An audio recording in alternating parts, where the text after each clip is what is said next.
সম্মানিত সিলেটবাসী, আপনারা অবশ্যই জেনেছেন এই কিছুদিন পূর্বে আমাদের ঢাকার খিলক্ষেতে আমাদের উপাসনালয় বুলডোজার চালিয়ে ভেঙে দেওয়া হয়েছে।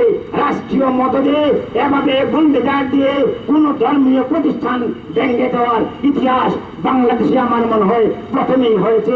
পৃথিবীর ইতিহাস ঘাটাঘাটি করলে দেখা যাবে যে বাংলাদেশ সহ বিশ্বের কোন সরকার রাষ্ট্রীয় মদদে এভাবে কোন ধর্মীয় প্রতিষ্ঠান ভেঙে ফেলার কোন ইতিহাস পাওয়া যাবে না। আমরা এও মনে করি এই বাংলাদেশে যে রেলওয়ের জায়গার কথা বলা হয়েছে, আমরা দেখিয়ে দিতে পারবো এই বাংলাদেশে সিলেট, চট্টগ্রাম, রাজশাহী, খুলনা, বরিশাল সহ বিভিন্ন জায়গায় রেলওয়ের জায়গাতে হাজার হাজার মাদ্রাসা রয়েছে, হাজার হাজার এতিমখানা রয়েছে, হাজার হাজার মসজিদ রয়েছে এই রেলওয়ে জায়গার উপর। সুতরাং এই সমস্ত উপাসনালয়কে বাঁধতে হবে, আর যারা শক্তি বেশি দিয়ে সেটা রক্ষা করছেন সেইগুলিকে রক্ষা করতে হবে।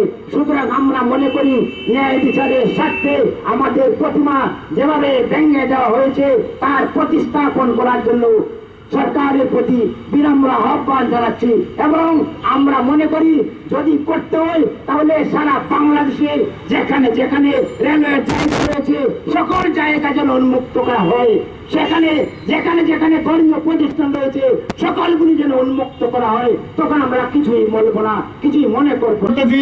অত্যন্ত দুঃখ পরাক্রান্ত মন নিয়ে আপনাদেরকে বলতে হচ্ছে, কিছুদিন পূর্বেই যে আমাদের খিলক্ষেতে দুর্গা মণ্ডপকে বোল্ডোজার দিয়ে ভেঙে তছনছ করে দেওয়া হয়, দুঃখ হয়। আমরা এদেশের নাগরিক, আমরা এদেশে ৭১-এ আমরাও রক্ত দিয়েছি, কিন্তু আজকে আমরা এখানে কি দেখতে পাই?